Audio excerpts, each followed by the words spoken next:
안녕하십니까. 지난 시간에는 회사가 영업을 하면서 자본이 필요한 경우 그 자본 조달을 어떻게 할 것인가, 자기 자본을 조달할 것인지, 할 것인가, 타인 자본을 조달할 것인가에 대해서 배웠습니다. 그러면은 이번 시간에는 이제 그 주식회사에 있어서의 여러 이해 관계자가 있기 때문에 회사에서의 어떤 계산 제도, 그래서 그러한 계산을 바탕으로 해서 이익을 주주에게 어떻게 배분하는가, 그러한 문제를 중심으로 살펴보도록 하겠습니다. 자, 회사에 있어서의 계산 제도가 필요하다고 하는 것은, 자, 인적 회사에서처럼 무한 책임지는 사원이 없고, 그 다음에 주주의 유한 책임지기 때문에 회사에 있어서의 재산이 채권자에게 있어서는 담보 역할을 하고, 회사와 거래하는 여러 사람에게 있어서 회사의 그 재무 건전성, 이러한 것은 중요합니다. 따라서 이러한 것을 확실하게 하기 위해서 상법에서는 회사에 있어서의 계산 제도를 두고 있는데, 그러한 내용들은 회사의 재무 건전성을 굉장히 뒷받침하기 위해서 필요한 제도다, 이렇게 이해를 하시면 되겠습니다. 회사의 계산 규정은 방금 설명드린 것처럼 채권자라든가 주주, 기타 이해관계인 이익에 직결된 것으로 이것은 강행 규정을 띠고 있다. 그래서 임의대로 이거를 당사자 간 합의해서 바꿀 수 있지는 않고, 그 규정은 강행 규정이기 때문에 반드시 지켜야 된다. 그리고 강행 규정이기 때문에 정관으로도 이것을 변경할 수가 없다. 저희들이 정관에 대해서 공부할 때 정관은 법규나 강행법규에 위반하지 않는 한 그 자체로 유효하다고 했기 때문에 역시 강행규정은 위반할 수 없다라는 뜻입니다. 그 다음에 이제 계산에 관한 내용이 상법을 공부하신 분들은, 이제 상법 총칙을 공부하신 분들은 아시겠지만 상법 총칙상에서 계산 규정이 있고, 그 다음에 회사법에서 계산 규정이 있는데, 회사에 관한 한 어느 게 먼저 적용이 되겠습니까? 회사법에 있는 규정이 먼저 적용이 되겠죠. 그래서 상법 총칙은 상법 전반에 거쳐서 다 적용이 되는 것이고, 회사법에 있는 내용은 회사에 관한 내용이 적용되다 보니까 회사편에 있는 계산 규정이 먼저 적용이 되고, 그러한 규정이 없을 때 이 상업 장부에 관한 상법 총칙의 내용의 규정이 적용이 된다라고 하는 겁니다. 그래서 적용 대상은 방금 설명을 드렸고, 그 다음에 종류에는 이 재무제표에는 대차대조표, 손익계산서, 이익잉여금 처분계산서, 이 세 가지를 이야기하고, 그 다음에 상업장부는 회계장부와 대차대조표, 이것을 의미합니다. 그래서 이러한 상업장부라든가 재무제표는 둘 다 어떤 회사에 있어서 또는 장사를 하는 상인에 있어서의 재무 건전성, 즉 손익과 재산의 상태를 정확하게 나타내기 위해서 쓰인 것이다.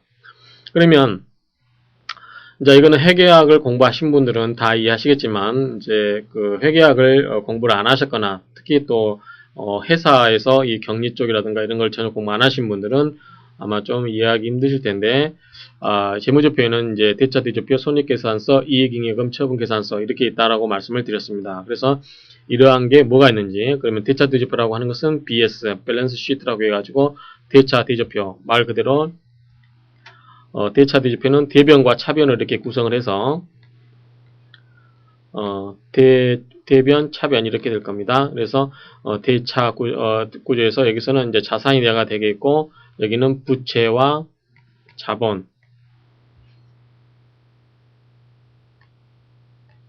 이게 자산이 되고 부채와 자본, 이렇게 되어 있는 상태에서 이 자산과 자본, 부채의 관계를 한눈에 파악할 수 있는 상태. 그래서 이것은 현재 기업의 재산 상황 및 경영 상태를 보여주는 것이다. 손익계산서는 말 그대로 손익계산서죠. 그래서 손해와 이익을 나타내주는 계산서, Profit or Loss Statement. 그래서 이런 것은 수입하고 그 다음에 비용, 이거를 대비시켜서 손익을 나타내주는 표다라고 이해하시면 되고요. 이익잉여금 처분계산서는 기업의 잉여금 또는 결손금, 그러한 것의 수정 사항하고 단기 순손익, 이러한 것들을 이제 나타내가지고 그거를 어떻게, 이것은 보통 이익잉여금 처분계산서는 이제 주주 배당을 할 때, 나중에 주주총회에서 승인을 받아서 주총의 승인을 받아서 이익 배당을 할 때 나타나는 거죠. 그래서 이러한 것을 나타낼 때 쓰는 게 이익잉여금 처분계산서, 이렇게 쓰인다라고 설명을 드리면 됩니다.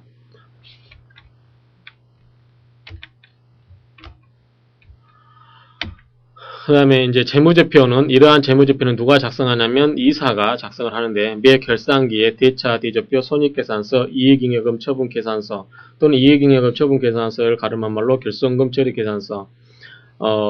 이익과 결손금은 서로 반대되는 말이기 때문에 그 이익이 됐든 손해가 됐든 그것을 어떻게 처리할 것인지에 관한 그런 계산서와 부속 명세서를 작성해서 이사의 승인을 얻어서 이제 주총에 상정을 하게 되는 거죠.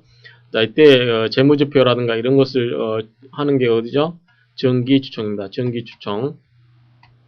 정기주총에 이게 말고 또 뭐가 있죠? 임시주총.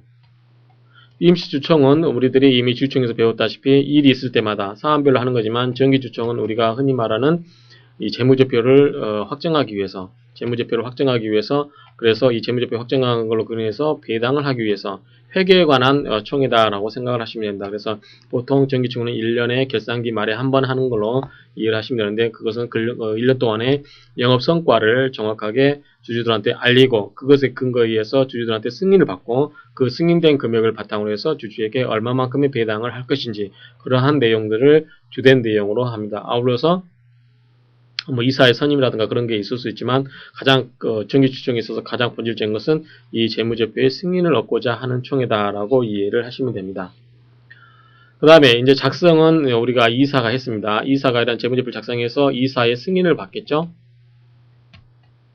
이사의 승인을 받는데, 승인을 받은 후에 이걸 이제 어떻게 하냐면 감사에다 제출합니다. 얼마 전에 이 감사를 받기 위해서 정기총회 회의의 6주간 전에 이 감사한테 제출을 하게 됩니다. 그러면 감사는 이 받은 서류를 받은 날로부터 4주간 내에 이것을 감사 보고서를 쓰기 위해서 여러 가지 내용들을 씁니다. 그래서 이러한 감사가 이러한 재무제표를 받은 다음에, 이사로부터 승인을 얻은 재무제표를 받은 다음에 감사가 쭉 면밀히 그것에 대해서 감사를 하겠죠. 그래서 우리 상법에 보면은 감사 방법의 개요 등 11개 사항에 대해서 여기 감사를 하여금 그러한 것을 면밀하게 살펴보도록 한 다음에 감사 보고서를 작성하도록 하고 있습니다. 그래서 감사 보고서는 이러한 11개 사항이 기재되어 있고, 이런 것을 감사한테는 6주 전까지, 감사는 4주 동안 그걸 해서 주총 2주 전까지겠죠. 이제는 6주니까 4주에서 6주에서 4주 빼면 2주니까 주총 결의 2주 전까지 그거를 대표이사에게 다시 제출을 해야 한다. 근데 이게 제출받은 이거를 토대로 이제 주총에 상정을 하겠죠. 그 다음에 그러한 재무제표를 이러한 재무제표를 정기총회 일주간 전부터 본점에 5년간, 등본은 지점에 3년간 이런 것을 비치를 해서 주주와 회사 채권자가 언제든지 그 회사의 재무 상태가 어떻다라는 것을 알 수 있도록, 그리고 그 다음에 거기에 대해서 등본이라든가 초본을 띄려고 하는 사람은 거기에 대해서 비용을 지급하고 띄울 수 있도록, 그래서 이 재무제표 등의 비치와 공시를 하도록 하고 있습니다. 그 다음에 만약에 이제 이게 무사히 통과돼가지고 주총에서 승인을 얻었죠. 그러면 이사는 이 재무제표에 대한 주총의 승인을 받은 때는 지체 없이 정관에 정한 방법으로 대차 대조표를 공고하도록 하고 있습니다. 그래서 여러분들이 경제신문을 보시게 되면 3월 말쯤이라든가 이럴 때 보면은 정기주총의 그 대차 대조표라든가 이러한 것을 공고를 하고 있는 그 화면에 신문의 하단 부분에 이러한 공고한 내용들이 많이 보일 수 있을 겁니다. 그래서 여러분들 신문을 보시면 이러한 내용들을 공지를 하고 있다는 거. 그래서 지금까지 내용을 쭉 한번 보게 되면, 자, 재무제표는 이사가 작성을 해서 이사가 작성해서 이사가 작성한다는 것은 보통 이제 대표이사가 지원을 시키겠죠. 작성을 해서 이사의 승인을 얻은 다음에 몇 주 전까지, 정기총회 6주 전까지 감사한테 제출하면 감사는 그거를 4주 동안 심사해서 2주 전까지 이 재무제표를 재무제표 감사 보고서를 써가지고 누구한테, 대표이사한테 주면 대표이사는 이것을 어떻게 한다? 본점에다가 비치를 한다. 본점에 비치를 해서 누가 보게끔 주주와 채권자들이 볼 수 있게끔 하고, 1주간 전부터 볼 수 있게끔 하고, 그 다음에 이게 이제 주총의 승인을 받았다. 주총에서 통과되면 그 자체를 이제 5년간 이렇게 공시를 하도록 하고 있다라고 하는 겁니다. 이제 5년간 이렇게 공시를 하도록 하고 있다라고 하는 겁니다. 그러면 이렇게 주주총회에서의 재무제표를 승인을 받은 효과가 어떤 의미가 있느냐?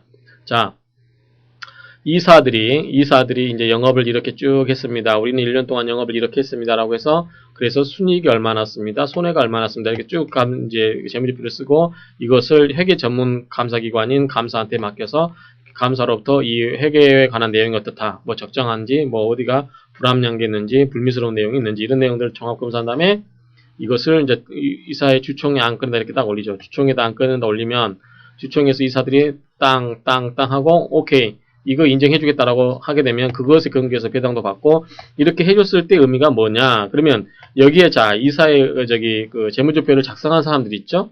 그러면 이게 어떻게 되냐? 주총에서 승인을 해주게 되면 이제 주총이라고 하는 것은 주인들의 모임이잖아요. 그래서 주총에서 이사들이 작성한 재무제표를 승인해주게 되면 그 의미는 뭐예요?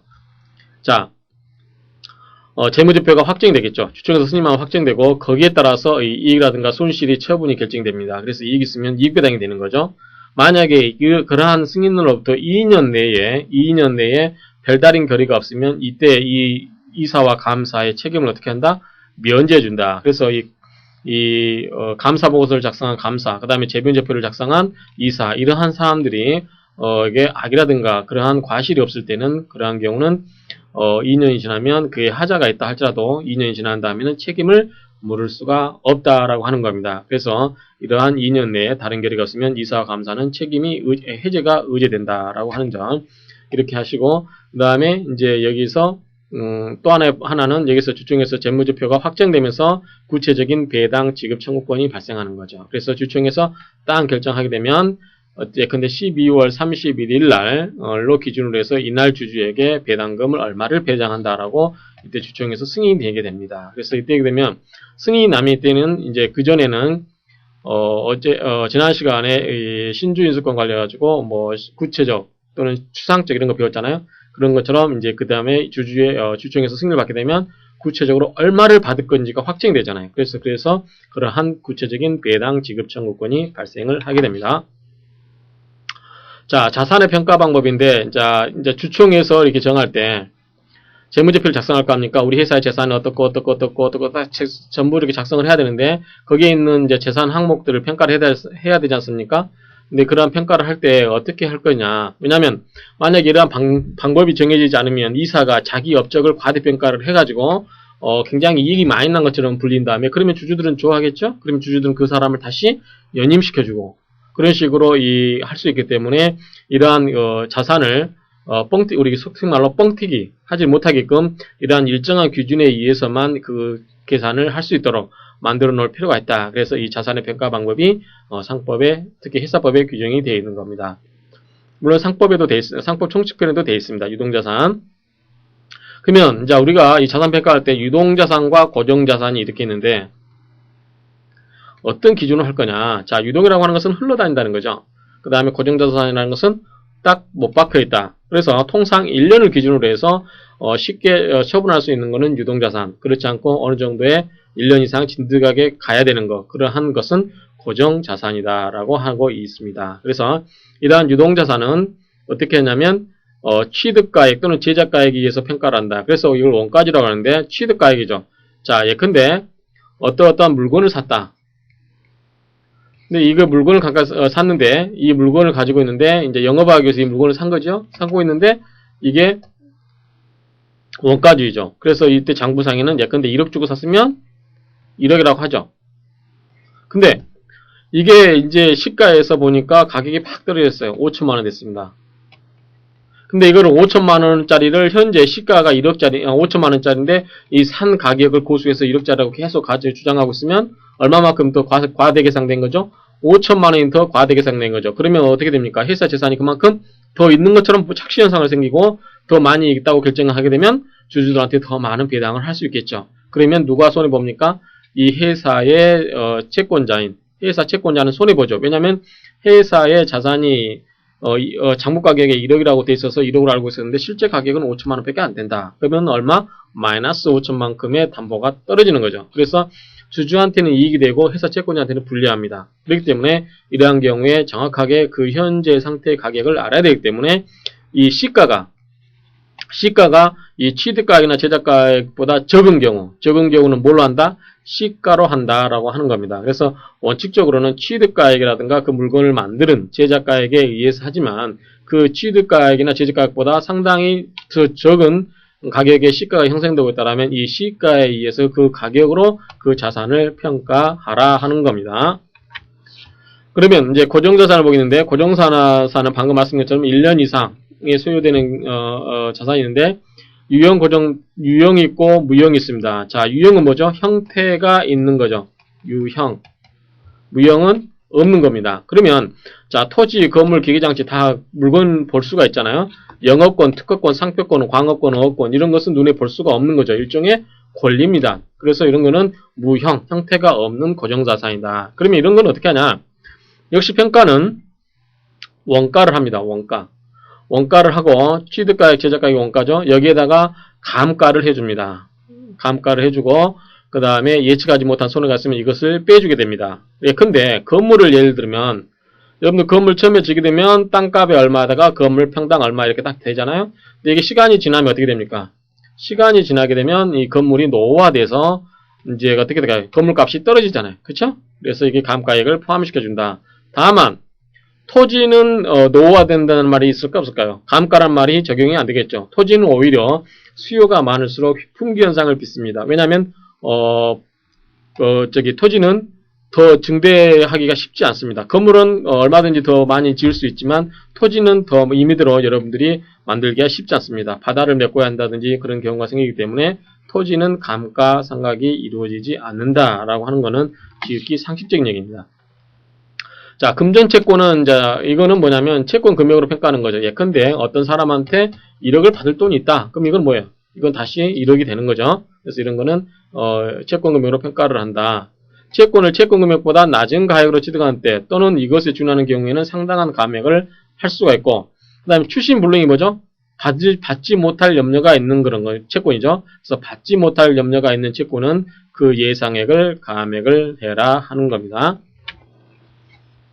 자, 사채는 회사가 발행한 채권이죠. 회사가 발행한 채권인데 거래소에서 거래되고 있다라면 매일매일 거래되고 있다라고 하면 시장 가격에서 한 달간 평균 가격으로 정하면 되고 시세 없는 채권 같은 경우는 취득 가액으로 한다라고 하는 점 이렇게 뭐 크게 염려가 크게 문제되지 않을 겁니다.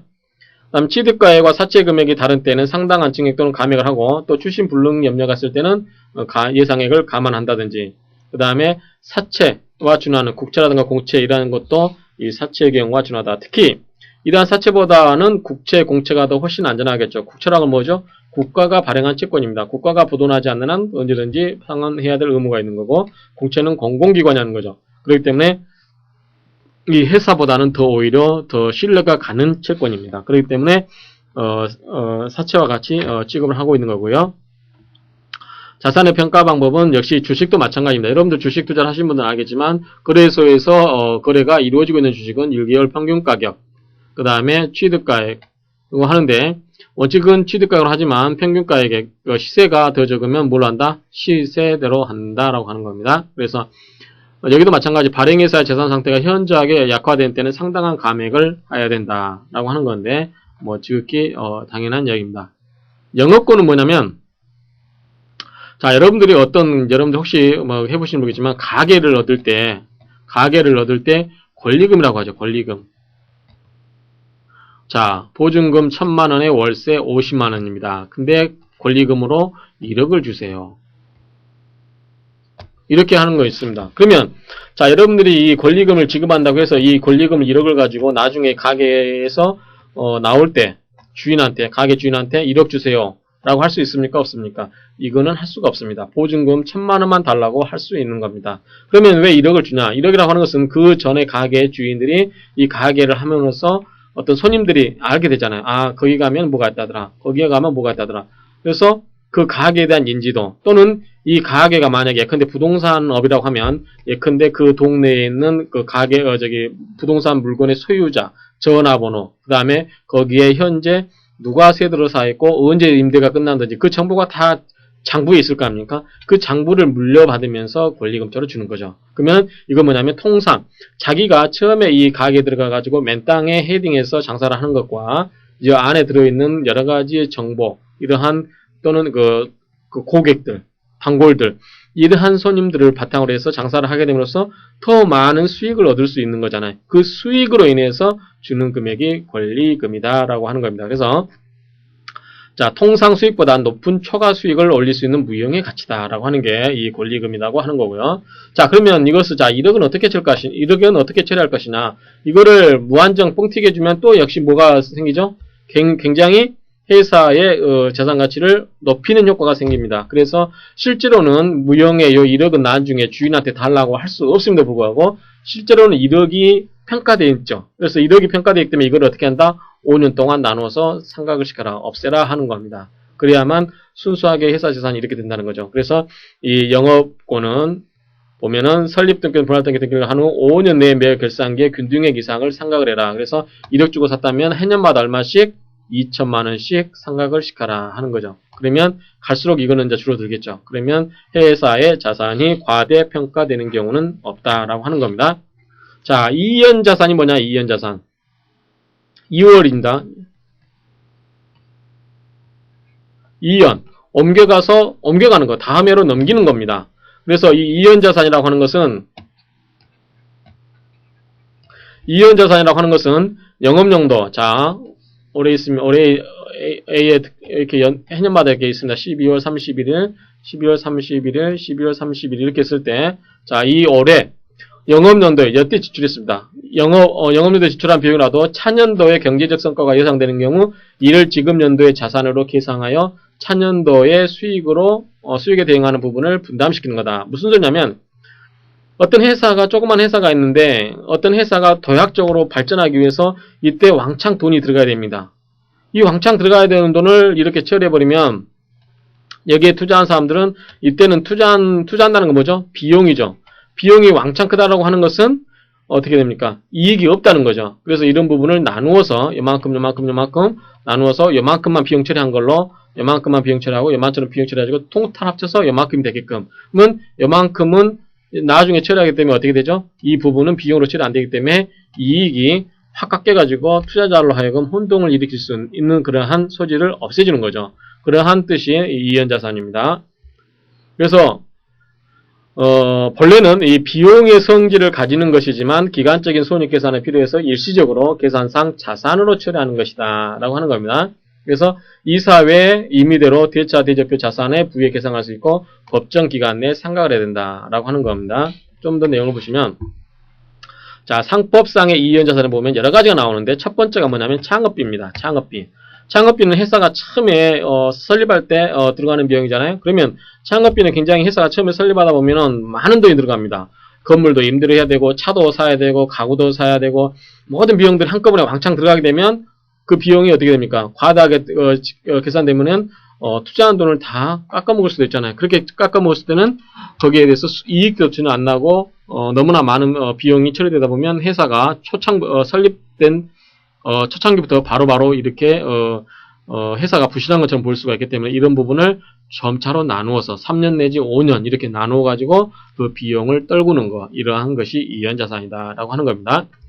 창업비, 요건 아마 여러분들이 회사 설립 관련해서 아마 배웠을 겁니다. 회사가 부담할 비용, 발기인이 받을 보수액, 설립 등때 지출한 세액. 자, 이런 부분이 뭐였죠? 여러분들 혹시 생각나시는 분 계시나요? 이게 뭐죠? 비용대 설립사항에서 체크해야 되는 사항이었죠? 생각나시지 않는 분 한 번 더 보시고요. 자, 이 계산금액은 회사 성립 후 또는 개업 전에 이자를 배당할 것을 정할 때는 배당을 마친 후 5년 내에 매 결산기에 균등액을 상각해라. 자, 쉽게 이야기해서 1000년도에 이렇게 들어간 비용을 이렇게 5년도에 나눠서 이만큼만 썼다. 이 올해는 다음에는 이만큼 썼다. 이렇게 나누어서 처리함으로써 비용이 너무 이게 많이 잡혀가지고 회사가 부실한 것처럼 보이는 것을 막기 위한 것이다. 또 들어가는 게 뭐냐면 개업비, 광고비, 통신비, 토지건물 임차료 등 회사가 개업의 준비를 위하여 지출한 금액이다. 요거는 3년입니다. 창업비는 5년. 숫자를 외울 필요는 없습니다. 신주 발행은 뭐죠? 회사가 신주를 발행하려면 어떻게 됩니까? 유가증권을 발행하는데 돈이 듭니까? 안 듭니까? 들죠? 어떻게 들죠? 자, 우리가 모집을 한다든지 자기가 직접 지난 시간에 배웠다시피 자기가 직접 하는 경우도 있고 남한테 전문적으로 하는 위탁 모집이라는 게 있다고 했습니다. 위탁하면 그 회사에 뭘 줍니까? 수수료 줍니다. 또 여러분들이 주권을 발행하려면 뭘 해야 되죠? 인쇄를 해야 됩니다. 그 다 뭐죠? 종이 사서 인쇄해야 되기 때문에 거기에 또 돈이 들어갑니다. 기타 여러 가지 이러한 신주 발행과 관련해서 비용이 들어갑니다. 이런 것도 3년 내에 결상을 하는 거고, 액면 미달 금액. 요거는 배웠습니까? 안 배웠습니까? 이것도 역시 배웠습니다. 이것도 배웠고요. 액면 미달 발행은 뭐죠? 이거는 할인 발행에서 배웠습니다. 지난 시간에 자, 할인 발행은 가능하다, 불가능하다? 원칙적으로 불가능하다. 왜? 자본 충실의 원칙에 위배되기 때문에 그렇다. 그러면 어떨 때 가능하냐? 예외적으로. 자, 할인 발행이 뭐죠? 액면가가 5,000원이면 5,000원 이하로 발행할 수 있다, 없다? 없다. 그 이상으로만 발행하는 게 원칙이다. 그런데 할인 발행을 해주는 경우는 예외적으로 있다. 어떤 경우에 회사가 성립한 후 2년이 지나고 그 다음에 법원의 인가를 받아야 되고 그 다음에 이거를 3년 내에 상각을 시켜야 된다라고 배우셨을 겁니다. 지난 시간에 배웠던 내용들이죠. 3년 내에 매 결산기의 균등액 이상을 상각을 해라. 그 다음에 사채 차액. 자, 사채를 발행하면서 사채가 발행하면서 부족된 부분, 이 부분도 역시 3년 내에 균등액을 상각하고, 건설 이자가 뭐죠? 건설. 말 그대로 건설이죠. 건설.